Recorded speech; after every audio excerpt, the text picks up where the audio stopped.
Ever heard of Jahannam? It's not just one fiery pit. It's got 7 terrifying levels. Each level is worse than the last, and each is meant for a different kind of soul. Today we're diving deep into the 7 levels of hell in Islam. What are they? Who ends up there? And most importantly, how do we stay far, far away? Don't worry, this isn't going to be a doom and gloom lecture. We're keeping it simple, visual, and surprisingly fun. With stick figures, of course. If you love easy and engaging Islamic content, hit that like button, subscribe, and share the fire. We usually use Jahannam as a general word for hell, but it's actually the first and lightest level. Still, lightest doesn't mean easy. It's a place of fire and suffering, but also a purification. This is where many believers who committed major sins or lived carelessly may end up. For a while, they still believed in Allah, but strayed too far.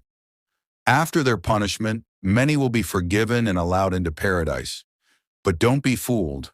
Even this lightest level is beyond what we can imagine. The Qur'an says its fire burns not just skin, but bones and even the soul. Now things escalate. Laza comes from the Arabic word for a blazing, raging flame. It doesn't just burn, it hunts. Yes, you heard that right. In Islamic tradition, this fire calls out to those it's destined for. It knows their names. It pulls them in. So who ends up here?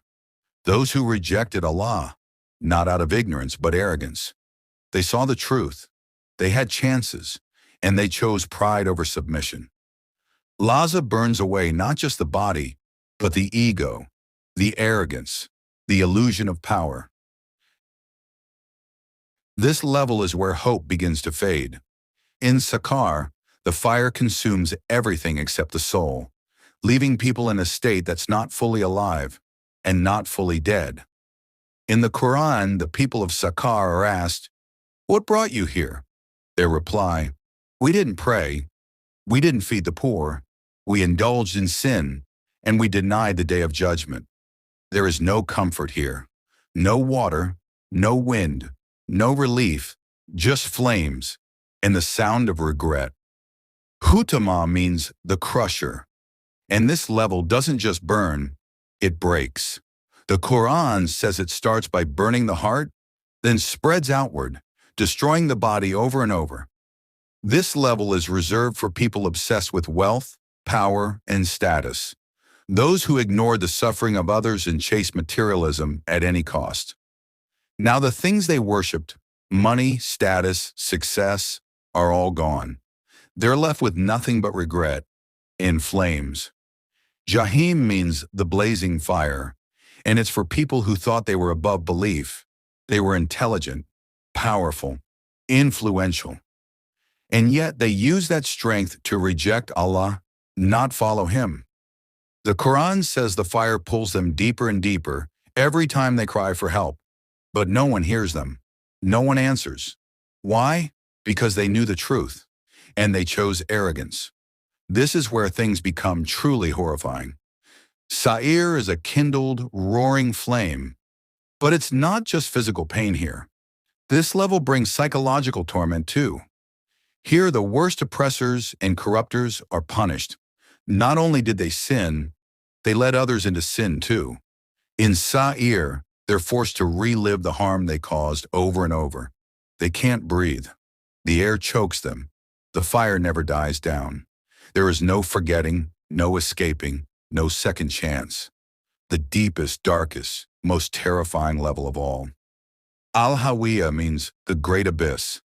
Here there's no fire that burns you from outside, because you're in a constant, endless fall. The souls in Al-Hawiya are the ultimate betrayers. The hypocrites. They pretended to be believers.